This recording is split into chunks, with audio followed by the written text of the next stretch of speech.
Amen. Je vais prier. Nous allons continuer. Seigneur, je te dis merci. Que je sois simplement un instrument de moi. Utilise-moi, s'il te plaît. Que je te bénisse. Et parle à nos cœurs à tous. Et gloire de la sincérité. Je le dis, notre vie de prier. Amen. Donc, je me lis copie d'ici. Matthieu chapitre 7, verset 13 à 14.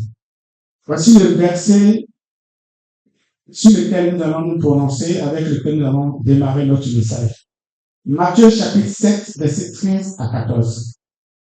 Et je vais lire, entrez par la porte étroite, car large est la porte, spacieux est le chemin qui mène à la perdition. Et il y a beaucoup qui entrent par là, mais étroite est la porte, mais serré est le chemin qui mène à la vie. Il y en a peu qui les trouvent. Quand je lis certaines écritures, je suis frappé par une chose. Vous savez, l'enseignement sur les chemins, les bons chemins et les mauvais chemins ne sont pas propres à la Bible. Ma grand-mère me racontait des contes, nous racontait des contes, où il y avait toujours deux chemins. Il y avait un chemin qui n'était pas très intéressant, que les gens n'aimaient pas encore emprunter. C'était un bon chemin. Et puis, l'héroïne, on sait qu'il va appliquer, on va tirer les leçons, faire le mauvais chemin, et après, c'est tout dans un endroit magnifique. Et ça, ce sont des choses qui sont dans nos cultures même africaines, dans nos contes. Et ça permet de comprendre aussi ce passage-là. Mais ici, Jésus en plein sermon sur la montagne, c'est le plus grand sermon. Il commence au chapitre 6 jusqu'au chapitre 7. Le sermon sur la montagne où il enseigne sur tout ce qui concerne le royaume. Et c'est une parabole qui parle de deux portes. On va devenir sur cette parabole-là. Mais il faut savoir aussi que l'enseignement sur les portes, sur la porte, est un enseignement qui se retrouve dans la Bible, même dans la période avant le déluge. En Genèse chapitre 7, verset 16. Genèse 7, verset 16.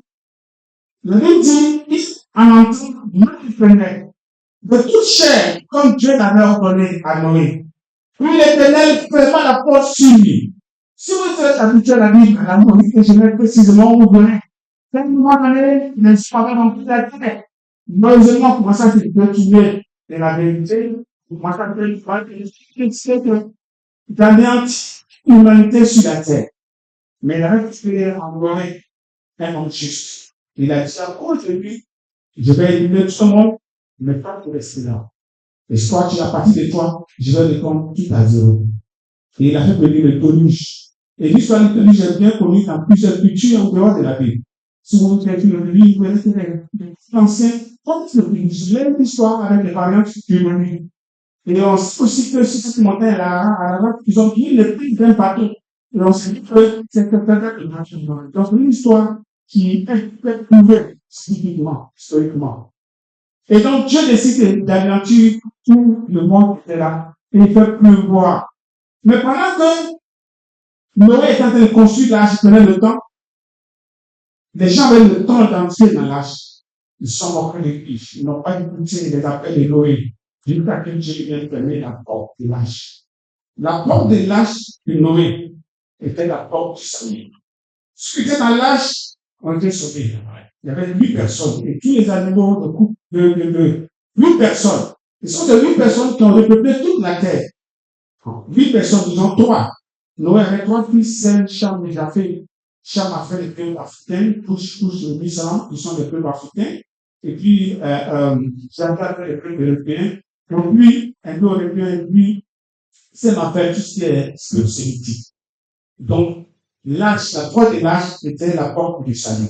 Ceux qui étaient dans l'arche ont été sauvés, ceux qui en dehors de l'arche sont tous morts dans les eaux du déluge. La seule possibilité de salut était de se retrouver dans l'arche de Noé. La seule possibilité. La porte de l'arche était la porte du salut. Amen. Pour la porte du salut. Et l'antique Noé, c'est la porte du salut. En d'autres termes, la porte qui mène au salut. Cette porte-là. Aujourd'hui encore, il y a une porte qui est ouverte. Depuis que Jésus est mort sur la croix, et il a dit avant de mourir sur la croix, il a dit à son L'apôtre Pierre te donne les clés du royaume des cieux. Ce que tu liras sur terre sera lié dans les cieux. En Actes chapitre 2, quand le Saint-Esprit est descendu, Pierre a ouvert une porte.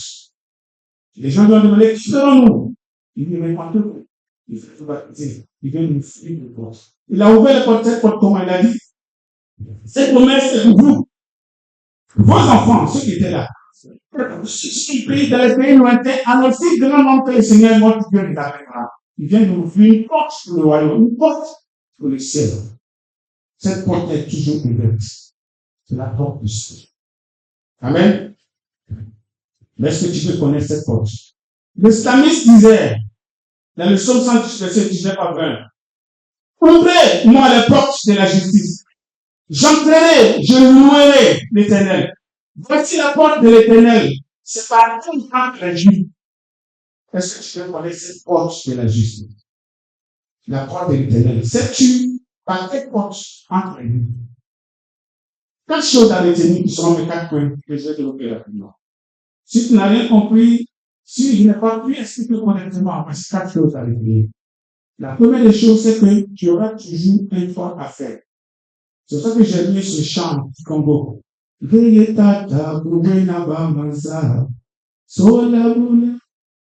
chant-là, choisis le chemin que tu vas suivre.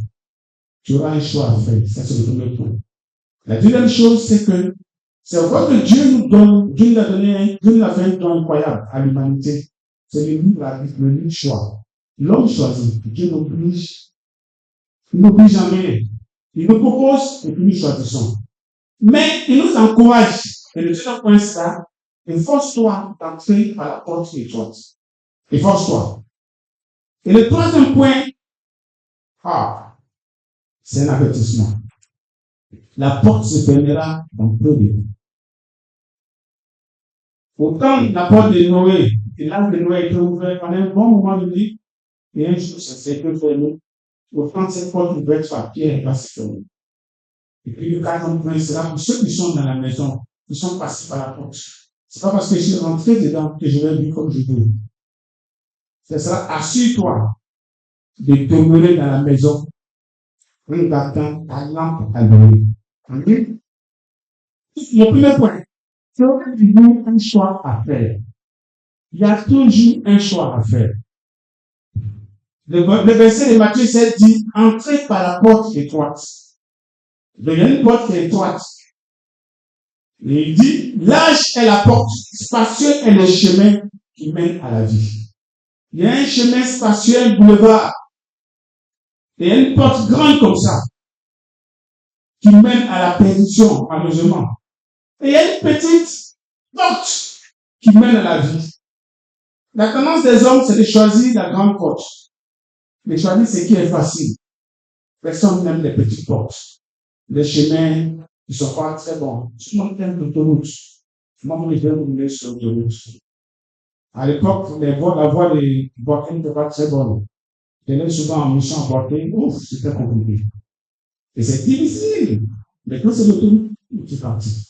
Des fois, même tu dors au volant. Si tu as une voiture automatique, c'est pas bon. Et des fois, tu as mis les dormir au volant tellement que c'est bon. Mais c'est dangereux. Mais les petites voies, tu as besoin de prudent. Et tu sais qu'il doit y avoir des nuits de pluie. Maintenant, mais ce n'est pas des nuits de pluie, mais c'est une nuit peigne. Il faut pouvoir passer, n'est-ce pas? Il faut tenir. Et tu es prudent. Mais ce qui se passe, et tu passes. Et tu peux arriver. Donc, il y a tout un choix à faire. Spirituellement, il y a 10 portes qui sont à nous. Tout le monde choisit. Même là, tu as déjà choisi. Tu sais, tu as déjà choisi déjà. Mais ce qui est bon avec Dieu, en fait, tu peux faire des choix tout le temps. Même quand on a choisi la mauvaise porte, moi, je peux prendre conscience de manger la grande porte. Je viens la réussir. À n'importe quel moment, la petite porte n'est pas encore fermée, on peut faire ce choix-là. Amen. On peut le faire. Le point essentiel ici, c'est l'appel à adhérer, à faire le meilleur choix. Ne pas se contenter seulement d'écouter, mais de réagir. Amen. En Deutéronome, il met le peuple d'Israël devant un choix. Il choisit la vie. Je prie devant vous la vie et la mort, l'obéissance et les domestiques. Mais choisis. Dieu nous donne toujours ce choix. C'est un don que Dieu a fait à l'humanité. Dieu ne l'a pas fait comme des robots. Le robot, il fait ce qu'on lui dit de faire. Mais l'homme choisit. On lui propose et il choisit. Il choisit sa femme. Bon, à l'époque, on ne choisit pas sa femme. Mais il a généralement choisi. C'est vrai, n'est-ce pas? Il choisit aussi son mari. Il choisit ce qu'on veut porter. Ça, c'est les dons que Dieu nous a fait. Et on choisit le Dieu qu'on veut servir.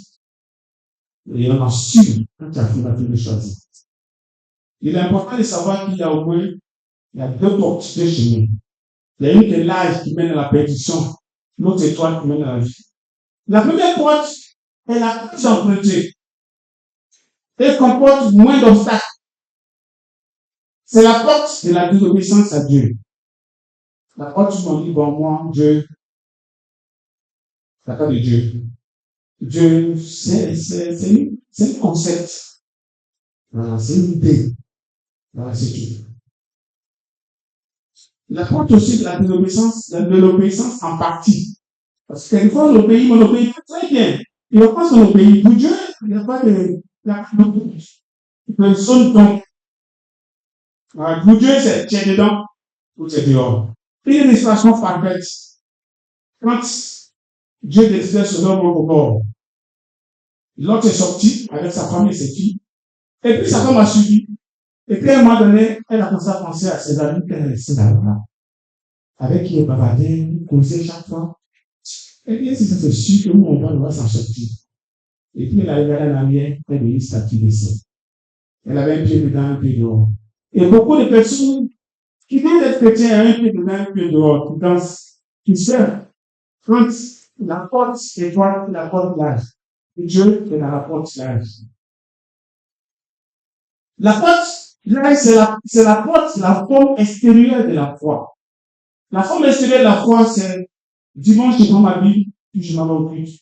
Alléluia. Le Seigneur est grand, le Seigneur est merveilleux.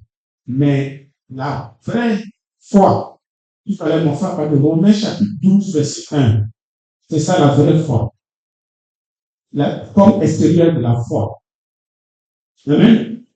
C'est cette porte-là, la forme extérieure, où on montre des choses qui ne sont pas vraies. On essaie de présenter un certain christianisme alors que ce n'est pas ce christianisme qu'on va présenter.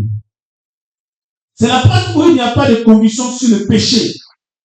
En va à l'église, il n'y a pas de conviction sur le péché. Moi, j'aimais bien aller à l'église. Mais je ne savais pas que la masturbation, c'était un péché.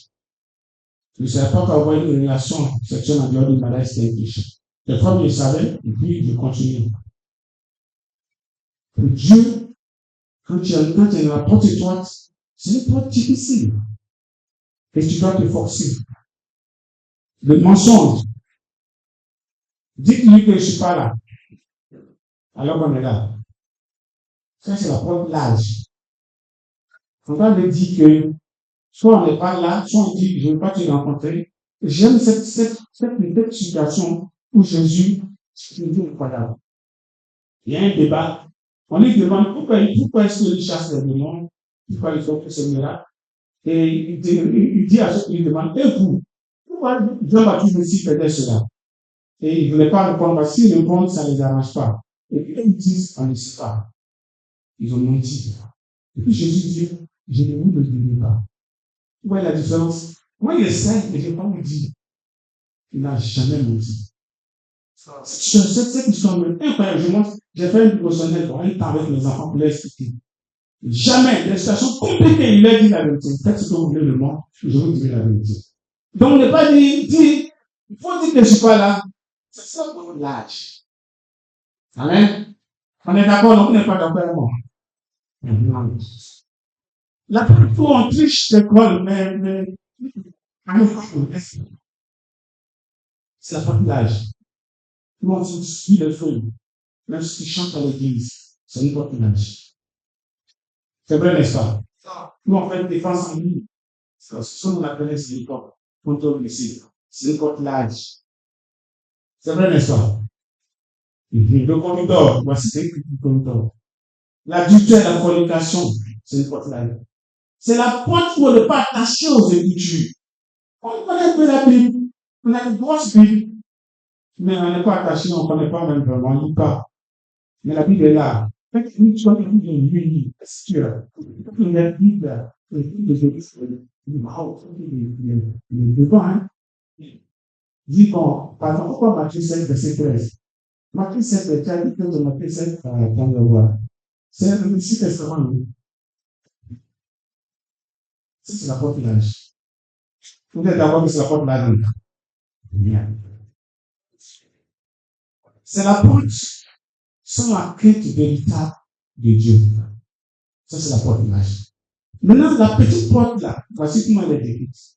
C'est la porte de l'obéissance complète envers Dieu.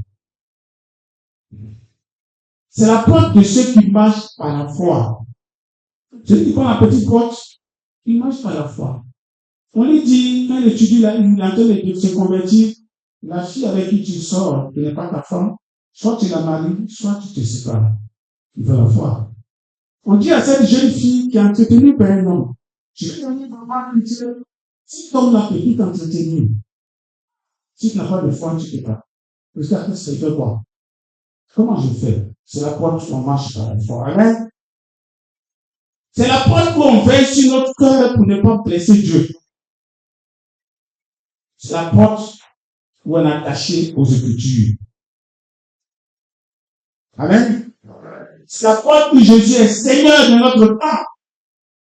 Jésus est Seigneur de notre temps. Chaque matin, on consacre quelques minutes ou des heures. Il est médité. Il est prioritaire. Jésus est Seigneur de notre promotion. Jésus est Seigneur de notre mariage. On n'est pas Jésus à l'église et qu'à la maison, Jésus n'est plus là. On parle de nos femmes. On insulte nos femmes. On manque de respect à nos femmes. Ça, c'est pas la porte étroite. À l'église, on est chutille. Et quand la famille voit, mon mari, j'ai fait ça ici. Si pour eux, on va petit de ça là à la maison, c'est gratuit. À l'église, on voit les sœurs, oh, ma sœur, oh, ma sœur, ainsi. Mais à la maison, on fait un an, notre parler. Aucun respect pour notre femme. Ça, c'est la porte étroite. C'est la porte qui mène à la vie. Par quelle porte es-tu entré? Luc chapitre 9, verset 24 dit, celui qui voudra sauver sa vie la perdra. Mais celui qui perdra à cause de moi, sa vie la sauvera. Et que servira-t-il à un homme de gagner tout le monde entier si se détruiseur ou se perdait lui? C'est un bon avertissement. Amen. Jésus est la porte par laquelle on doit entrer. Amen. La deuxième chose, comme maintenant ma vie est une porte, mon histoire, Dieu nous dit, il faut pas d'entrer par la porte. En fait, c'est des efforts. C'est pas possible qu'on entre dans une porte étroite sans effort. C'est des efforts à faire pour vivre la vie chrétienne. C'est des efforts qu'on va faire pour demander à Dieu. Efforce-toi. Le 13, verset 22 à 24. C'est des efforts. C'est une bataille. Il dit Jésus traversait les villes et les villages, enseignant et faisant tout pour nous vers Jérusalem. Quelqu'un nous dit, Seigneur, n'y a-t-il que peu de gens qui soient sauvés? Waouh! Donc c'est ça. Un petit nombre de gens qui seront sauvés. Mais c'est une multitude qui nous fait suivre. Il y a chaque dimanche, les gens vont chanter. Tu dis, il y a pas de temps. Ils ne sont pas sauvés. Ce sont des versets qui font peur. C'est des versets qui font peur. La vie éternelle est très sélective. Le chemin de la vie est sélectif. C'est une porte étroite. Si nous n'avons pas une porte étroite, nous allons nous leurrer une fête. Il est important de savoir que c'est une porte étroite. Et puis on se bat pour y entrer.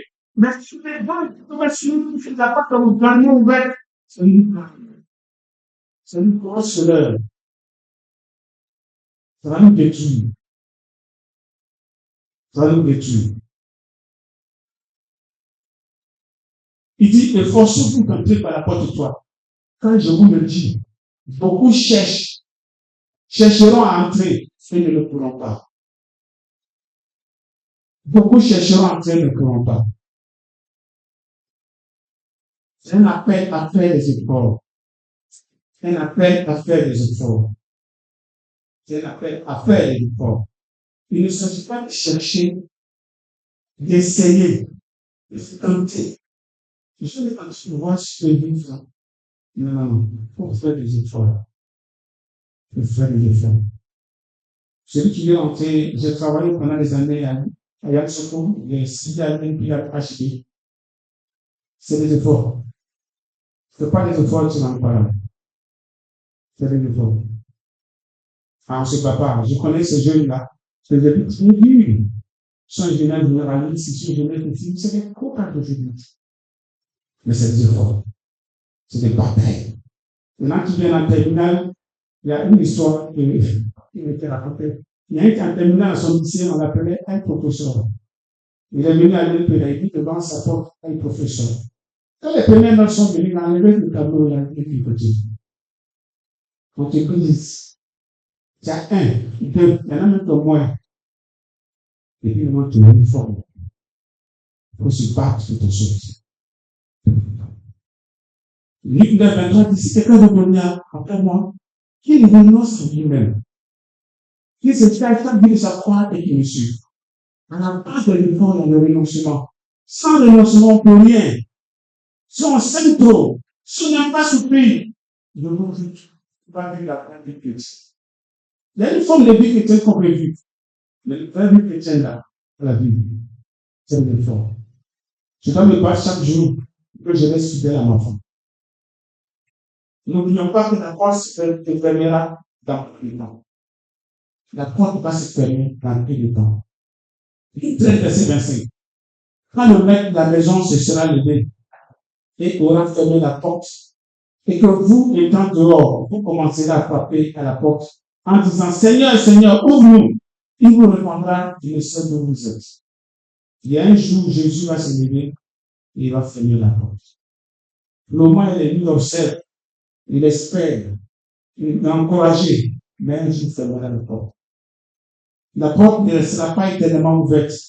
Le maître viendra la fermer en vous. La question, c'est où est-ce que je serai quand la porte se fermera? C'est ça la question. C'est je serai dehors ou je serai dedans? Est-ce que je suis conscient que cette porte sera fermée un jour? Il ne faut pas attendre que Jésus se lève d'abord avant de venir. Personne ne sait quand cela se fera. On lui a demandé, il a dit lui-même de se passer pour le Père. On ne sait pas. Matthieu 24, verset 33. Matthieu 24, en théologie, on parle d'eschatologie. Ça parle des derniers temps. Il décrit les événements des derniers temps. Il dit, au verset 33, de même, quand vous verrez toutes ces choses, sachez que le Fils de l'homme est proche à la porte. Quand vous allez voir certains événements se produire, dites-vous qu'il va venir fermer bientôt. Donc faites vite, revenez vos vies. La porte ne restera pas, va se fermer dans peu de temps. Amen. Et actuellement, ça, si tu es rentré dans la maison et que tu es devenu véritablement chrétien, voici le quatrième point pour toi. Assure-toi de demeurer dans la maison en gardant ta lampe allumée. Tout le monde connaît la parabole des 10 vierges. La parabole des 10 vierges est un avertissement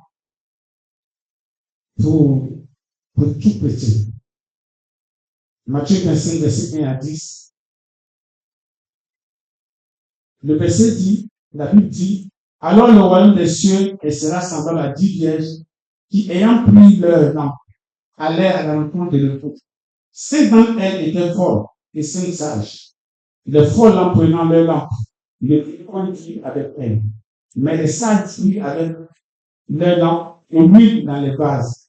Comme le pot tardait, avec le temps qui passe, dans une conversion, nous allons surtout attacher à Dieu. Quand le temps passe, on peut baisser la garde. Comme le pot tardait, on se dit et vous dormir. Au milieu de la nuit, on cria, vois tous les points, allez, ça m'enfant. Alors, toutes ces vieilles se réveillèrent et préparaient les noms, n'importe qui aux sages. Donnez-nous de votre huile, car nos lampes s'éteignent. Les sages nous ont dit non. Il n'y en a pas assez pour vous et pour nous. Allez plutôt que ceux qui en vont et ajoutez en possible. Pendant qu'elle allait en acheter, le point arriva. Celle qui était prête entrait avec lui dans la salle des noces. Et la porte fut fermée. Et la porte fut fermée. Et gardons nos lampes allumées. L'esprit qui en nous a besoin d'huile spirituellement pour rester en vie, pour rester fort en nous. Et gardons nos lampes allumées. Persévérons dans la foi chrétienne. Continuons à lire la Bible. Continuons à servir Dieu. Continuons à converser pour la suite que nous détruire. Mais gardons nos lampes allumées. Le coup tardait, mais il va venir bientôt. Gardons nos lampes allumées. Amen. Revenons à notre salut avec crainte et tremblement. Comment pouvons-nous négliger si grand salut? Ce matin, c'est la porte du salut que je voulais présenter. Au temps de Noé, une porte a été ouverte pendant une bonne. Le temps qu'il construise, il rassemble les bois. Il dit, il va avoir le demi, tout le monde sera détruit. Les gens se moquaient, les gens vivaient leur vie. Un jour, la porte a été fermée. Aujourd'hui encore, il y a une porte qui est ouverte depuis un peu. Cette porte est toujours ouverte. Il y en a qui sont encore dehors, il y en a qui sont entrés. Ceux qui sont dehors, ils sont encouragés à y entrer. Mais en faisant des efforts pour y entrer. Aujourd'hui, c'est la peine d'entrer dans la porte ouverte. L'Église est officielle aujourd'hui à Covid. J'ai omis beaucoup de passages qui parlent de forte doctrine, mais sachez que, souvenez de ce passage, Jésus dit, c'est pas tout ce qui dit Seigneur, Seigneur qui entreront dans le ciel. Ça nous permet de savoir que tout chemin qu'on emprunte, tout ce qui peut sembler être du christianisme n'est pas forcément du christianisme. Il n'est pas forcément du christianisme. Le christianisme appelle au sacrifice, au renoncement, avec le quotidien. Là où on a les peuples ne pas prêcher, c'est pas le christianisme. Là où il n'y a pas de changement de l'être intérieur, c'est pas le christianisme. Il y a un problème de christianisme, de sauver le christianisme, mais il faut l'indépendance pour entrer dans le royaume de Dieu. Il faut changer. Il faut entrer par la porte étroite. Ce matin, l'occasion t'est offerte d'entrer par la porte étroite. Ce matin, l'occasion t'est offerte d'entrer par la porte étroite. C'est à toi de choisir. C'est à toi de faire les efforts, de dire j'y entre pour avoir une vie transformée. Ne te trompe pas de porte. Fais attention aux portes trop grandes, qui sont populaires, qui sont faciles d'accès. Cherche et trouve la vraie porte, la porte du ciel. Que Dieu nous bénisse et nous garde. Et que nous soyons tous fidèles à Dieu jusqu'à ce que Jésus revienne. Et à Dieu soit toute la gloire.